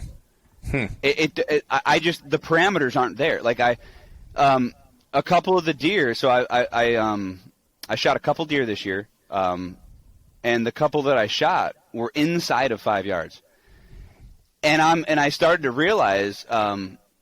So I went from an effective range of probably, let's say 6 o'clock to, I would say, 2 o'clock with my compound sitting, right? So I could shoot 2.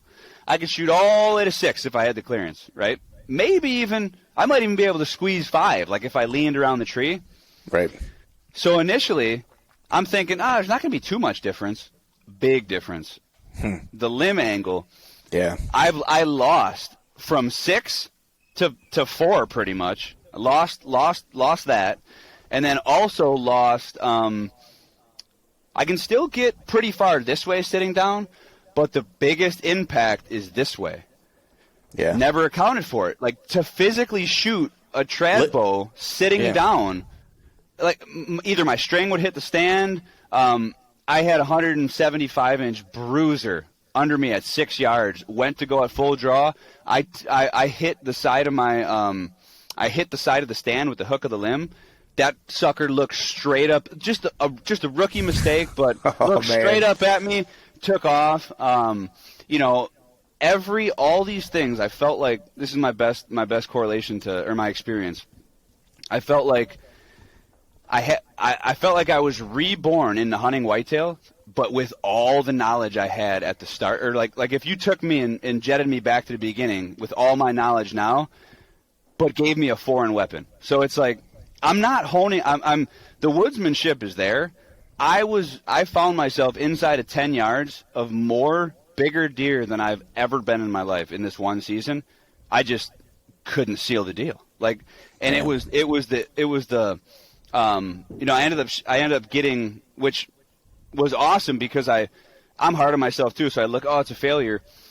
The one deer that was haunting me all year was the one that I shot at probably 2 yards, sitting down, had it all on film with the GoPro, and I thought I smoked it, man. Like I everything was perfect. Drew back 2 yards, frickin' just whap. He runs off, does a 35-yard hook, and stops. And I'm like, he's gonna fall.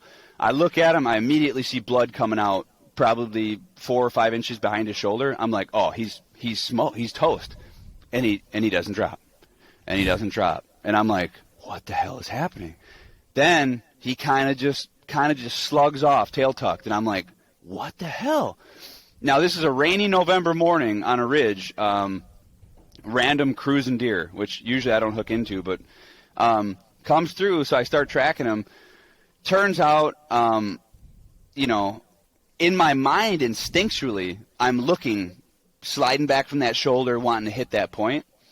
Well, when I really play it back in my mind, it's so not where I wanted to be aiming. Like, it's where I was aiming, but it's not where I wanted to aim, that close, that I should have been aiming more closer to the spine, anticipating for the exit of the arrow.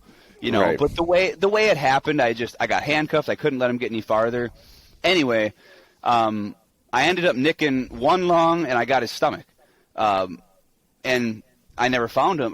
That's the deer I just found. So I actually just found him, which was awesome to have closure from that chapter. But all these little things, like, whether it's shot placement and the instinctive aiming process. I also had another one that screwed me up. Inside of 10 yards, I missed him clean. And I was shooting through a gap in trees. Mm-hmm. To where it's like, that's nothing.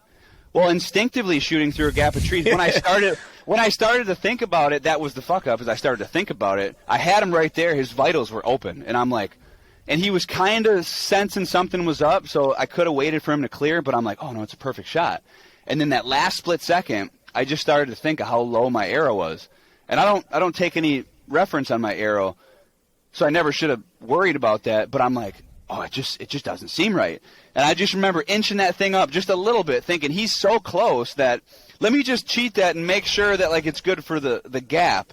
And I just shaved right over his back and at like 10 yards. And I'm just like, but all these little things, all these ass kickings, every time I went back out, it's like I had that on the mental list. Like, okay, this. And if I think back to the beginning, those are all things that happened to me with compound back when I was 14, 15, 16 years old. Yeah, it's just like you got to go through those same similar types of hardships, you know what I mean, that you had like earlier in your hunting career. It's like this same thing. Only the nice thing is now is like you recognize it right away because you're more wise, more experienced. So now it's like you don't make the same mistake over and over again. You're like, oh, won't do that again, Yeah.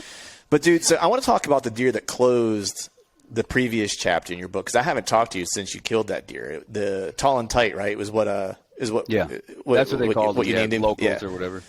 So I was following you. I was following along on that, from afar. Of course, it was kind of like watching your posts and stuff like that. So, like, when did you learned of this deer? Was it 2 years before you ended up killing him? Is that what it was? Yeah. So let me think.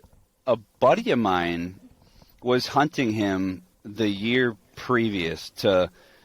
Now, I had killed a different buck that year and had been told about that deer that he was just a good buck, like, and just through passing, like, I was never hunting him, never in pursuit of him, but my buddy was picking my brain a lot and was hunting that deer all like for a long part of the season. And he was just getting, like, he was playing cat and mouse, just getting his ass kicked. And he'll admit it too. Like, he was finding himself in the right spot sometimes, but then the deer was just cagey, just a cagier deer. And I never had him on my radar or anything, beyond that. So I think maybe filmed him from the road sometimes, maybe had a close encounter with him once throughout the year, and then picked up one half from him that year, a shed. Mm-hmm. Yep. So that was all my previous knowledge of that deer. Then the next year, and because I haven't ran cameras in, probably it's been like 4 years now or however many seasons. So I wasn't running any cameras, didn't know. I enjoy now the unknown and just getting out there, and it's another piece to the puzzle. It's just the way I've been liking to do things. And so then that deer, so it turns out that buddy, and hats off to him, but he ended up killing a buck opening day that year. So he was filled up. And then he leaked to me this blurry photo, this blurry nighttime photo. He's like, I got this picture of this deer. How you think this is a good one? And I remember immediately when I seen the photo. Even though the photo was shitty, I've seen enough big deer. He showed me the blurry photo. It was nighttime, so the IR had the rack looking pencily, and it was but I could see a cage. And the cage I seen, I was like, that's a fucking shooter. Like in my mind, I thought he's 80s. I'm like, okay. And he told me where he got the picture of that deer. And he also, so where he got the picture of that deer was probably, I don't know, a couple miles from where he was hunting that other deer. So there was no correlation made, correlation made yet to that point, right? Right. Well, then he's like, well, it kind of looks like that deer, but it just seemed weird that he would be that far away. Yeah. Yeah. Yeah. So anyway, so going off that one picture, I started hunting, knowing that there was a good one in that area, and I knew there was 180 class deer in there, so I wasn't going to kill anything but 180 class deer. It's like that was my mentality that I went into it. Right. So how did you? I kind of found out. So that's how you found him. But how did you set up your hunt plan for him? Like, because I know like you had a lot of standing corn around at that time and stuff like that. And it was a little bit of a bitch. It was actually, I think, probably more importantly than even killing the deer was how it happened. And like we talk about all this mental things. Like there was a little bit of a mental roller coaster there. There was crazy out of the box strategy. That like I'm just, if there's one thing that I've been told over the years, it's like people hear shit that I do and they're like, how'd you think of that? I'm like, I have no idea. I remember seeing like a post. I saw a post from you at one point, like hiding in like the second row of corn. Like, you know what I mean? Yeah. So I ended up killing that deer, which is crazy. And you had an encounter with him and you boogered him up out of an early bed too, if I'm not mistaken, right? Yeah. So, shit. So from the beginning on, it was rough because for one, this particular area I was hunting gets rotated in crop every year, right? And they don't. All these farmers, they're all planted and harvested by the same guy, so there's nothing split. So either, for this like couple miles of ground, you're either looking at all beans or you're looking at all corn. So on corn years, it's kind of tough, and typically then on wet corn years they don't harvest early, so like it's a fucking jungle. That combined with where this deer was living was sort of like in woodlots that were completely landlocked by giant tracts of corn. And not only that, so this year for some reason that Russian olive bushes like were just fucking like somebody fed a Miracle Grow or something, like those ones with the green like teardrop leaves and they just get so dense and thick and they're only about 7-8 feet high. Those things were so prevalent and so dense in the timber, and then on top of that it's like 90 fucking degrees, and just super humid, and it was a rough early year. So I think even in the 25 or 6 days, like it took to kill or whatever, how 20 days or whatever the pursuit was, I only seen 4 other deer that entire time. Wow. One other small little buck, and then 3 does the entire time. So it was rough. There was a reverse in pattern. The deer were actually living in the corn, coming into the timber at night. It was completely flipped. Like it was. So that was a handicap right off the bat at first, and it made it really tough, and it made it a mind game. For one, knowing my game, knowing that I'm doing what I need to do, and I need to just keep hammering. Like it's one of those things where you put the blinders on, and I know I used Cam's thing there, but just keep grinding, whatever you want to call it. Right. It's like sometimes you got to put the blinders on and just do what you know you need to do. Now, it got so bad at times to where I had to start doing things, and if I had to, this is what I want to write more about in the future, is this tactic now of that I kind of refined through this process. Like I've done it a little bit in the timber, and you could even like correlate some things to like a bump and dump style tactic that Dad came up with back in the day. But how I got this deer, or how I even found myself 5 yards from him and fucking that up, was a tactic that I call now like just like strategic pressure. There's no other way I can think of it. So, and like you said, I ended up, what I did was I ended up at first, after exhausting the timber, and kind of being like to a point to where I knew he wasn't in the timber, I found that there was also food in the corn. This buck had an aura to him too, or not an aura, but like an odor. Like, some people, you might not believe, like these bigger deer, like I'm talking, dude, even October 5th, you could smell this fucker if you were within 50 yards of him. Like I'm not shitting you. Like he had a musk. And there was a couple times where I would smell that on a trail, like he had been there. That was the only thing that was tipping me off to maybe I was in the right. Now, it could have even been another big buck, whatever. And like I said, I never laid eyes on this deer. So this is essentially a ghost that I'm thinking this is the deer that the picture was of. Like, I don't know, but I'm thinking.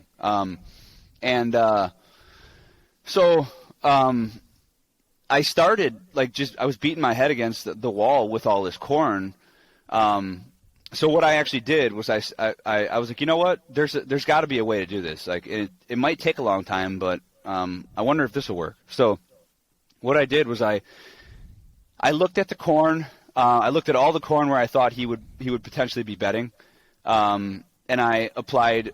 First thing I did. I don't want to get. We could do an entire podcast on this, but to make it short, I made sure that I scouted the area and the surrounding area so fucking good. And now this is where time comes into play. Then I backed out, and what I would do is I'd apply strategic pressure to each parcel of corn at once. Then I would rescout and apply strategic pressure and rescout and apply strategic pressure and rescout. And as soon as I felt like I moved something, that's when I'd go in for the setup on the secondary pattern, or that I was planning to hunt him on his secondary bed. And how I found that was not only did I apply strategic pressure, then when I found I moved something, I backed off, let them gravitate to wherever their B pattern. I talk about this back in the day too. It's like A patterns, B pattern, C pattern. Let him settle down on his B spot. Then, that's why this is all timely. You need to scout to find out that B spot. And actually, the first encounter I had with him, I kicked him off of a bed that I pushed him to. Mm-hmm. Like if that makes sense. I got there late. Coyotes fucked me up that morning, but I knew I was in the spot. Like, I went in. I'm never early. I got there a fucking hour early. I knew I was killing. Like, I was so confident. I knew it was him. Got his goose egg, got played. I had to do that the next week. Yep. What's that? No, I said yeah. Yeah. So then I had to do that same tactic the next week. Now the winds were all going different, so I had to do it to a different set of ridges. That landed me in that spot where I had him come up and was 5 yards under me, and I could not get the shot out. And when that happened, I was mentally broken, because when he got away from me, I knew he didn't act it, but I know how those big ones act when they get something they don't like, and I knew he got my win somehow. He didn't get it, he didn't bust out, but the way I knew where he was wanting to bed, and when he didn't go there, and he worked off, and I watched, and that was the first time I clear as day seen him. 7:30, he's right under me, and I seen what a mega giant he was. And when I was watching that deer walk away, I told myself, I'm like, you just fucked up. Like, there's not it was so hard for you to get to this point. You're fucked, because now he's got your scent, and I've chased deer all season that had my particular scent that just kicked my ass up and down, and I could never catch up to him. And I was like, well, here it is. It's another one of those years. So I packed my shit, and I had some meetings that I had to go to out of state, but I was defeated, mentally. And right. And actually, my wife ended up kicking me in the balls with that one. It was like a few days later after my meetings, and she's like, "Why aren't you going back down?" I'm like, "Oh man, I don't know. I just fucking And she's like, get your ass back down there." And like when I kind of when she kind of snapped me into perspective and gave me the okay, like just like you need to get out there and kill that deer. And I'm like, when she gave the green light, I got my shit together and I went down there. I went down there planning to be down there forever. Like I was like, I said goodbye to my kids. I was like, hey, right. Daddy's not going to be home for a while. I canceled all my meetings. I was like, it's go time. And I was like, she's right. Stop being a bitch. Get down there and get the job done. So I went down there, and that day, the whole drive down there, I'm thinking. And what I did was I essentially looked at the map. I know the area. I know the area very well. I've scouted it so many times. I envisioned where would be the spot that lays out exactly like that does, but not that spot, if that makes sense. Yeah, 100%. So then what I did, just blind, I applied the same pressure to the same parcel of corn. Didn't scout before, didn't scout after, or nothing.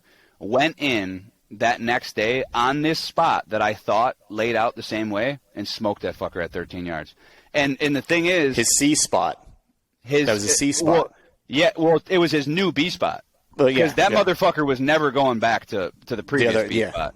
Yeah. So and the craziest thing about that too is that fucker busted me right before I shot him, and it was the most satisfying. It was the most satisfying moment in my history of hunting. And now, mind you, I didn't know this deer was as big. I knew he was a giant, but I didn't know it was as big as it ended up being. I knew it was a giant, and I knew that I had a bone to pick with him. But when at that moment, when I made eye contact with him, and he realized that he was caught, I could see it on his face. Like it was the craziest thing, because I remember he even stopped at like 20-ish or whatever, and I started panicking. I'm like, no, not again. Like, you can't be this close and get away again. And then he flicked, and this was strategic too, because like this ridge, there was a big crack in this drop, and the thermals were sucking back down.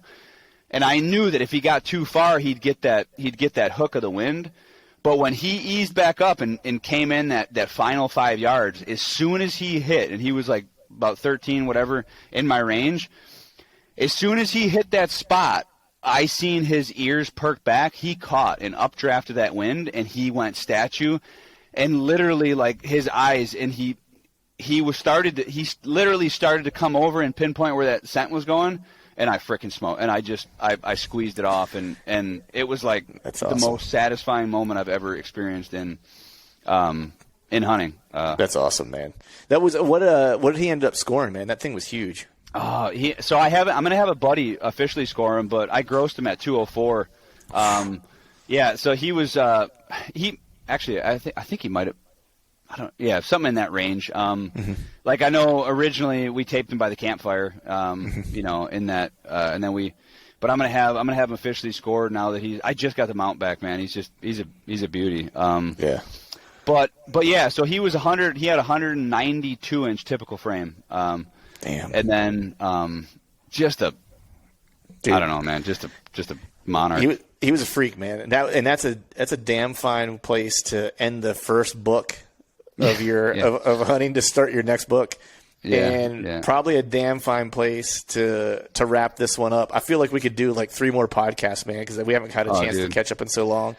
But I know you got 4 little ones and a mama bear. I want to make sure you stay in good graces with the fam. But before I let you get going, dude, let folks know where they can find out everything you've got going on, from Lone Wolf to the apparel to anything you have happening. Yeah, for sure, man. Anybody interested in some awesome lightweight mobile hunting gear, tree stands, climbing sticks, Lone Wolf Custom Gear. The website's www.lonewolfcustomgear.com. You can go to Lone Wolf Custom Gear on Instagram, see kind of the stuff that we're putting out.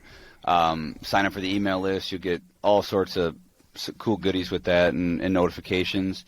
As far as me personally, if you want to follow these hunts, like what I'm doing throughout the season, I try and stay up on it as much as I can through my stories and stuff like that. But my Instagram is really my main source of that, and it's just Cody_D'Acuisto on Instagram. And then last but not least, the Womo Outdoors, we have a site now, so that's www.womooutdoors.com, and you can also scope that on Instagram too. We're going to start doing a lot more with that Instagram page, and that's Womo Outdoors as well. UOMO. Yep, and Whitetail Addictions too, right? You guys have some vids and so forth as well. Like a bunch of guys from the crew have been on the show, like the Jace Allens and. Yeah. I mean, we got as far as the custom gear pro staff goes, and just our core group of guys, we have some of the. The best killers out there. Like I would rival us against any other sort of team of guys. Like, there's just so much experience, ranging from old timers to newcomers. And yes, a lot of these guys are filming their hunts. They're doing informative type stuff. And on the Lone Wolf Custom Gear YouTube page, they put out a series of episodes every year, Whitetail Addictions, and you can see all these guys' kills and their hunts and things like that. And then you can get information about their personal pages, too, to go on from there. And last but not least, too, the roadshow. If you're a dude who is looking at just getting that edge up, if you want to pick, guys' brains on hunting scenarios, if you want to try out different gear, if you want just to get some new tactics in your arsenal, I do 6 shows a year where I travel throughout the country. We usually do 2 on the East Coast, 2 in the Midwest, a couple down south. It's called the Mobile Hunter Roadshow, and I have hand-picked speakers based on the area of the event. And we usually have somebody from everywhere. These are experienced guys who are getting it done year in and year out. You can pick their brains. We do podcasts. We do giveaways. It's a really awesome full day event, and it's sponsored by some killer people and killer companies. Onyx Maps, Vortex Optics, Hoyt was involved last year. Lone Wolf Custom Gear, of course. It's awesome, man. So if you're interested in something like that and you want to come hang out for a day and learn some shit and possibly win some stuff, check that out too. There's a website and an Instagram for that as well, the Mobile Hunter Roadshow. The man that never sleeps. Got a lot of stuff going on, brother. I appreciate you coming on, dude. Always good catching up with you, and we'll make sure to do it again soon. Hell yeah, man. Good talking to you. All right, folks, that is a wrap for today's show. I'd like to thank all of you for listening, and if you haven't yet, please head over to iTunes and leave us a 5-star rating, and be sure to subscribe to the podcast. And hell, while you're at it, head over to YouTube and give us a sub there too. I'd be super appreciative if you do those few things for me. Before I shut this thing down, I need to give a big shout out to the partners who continue to help us make this podcast possible. Spartan Forge, Tethered, Exodus Outdoor Gear, and Genesee Beer. And until next time, we'll see y'all.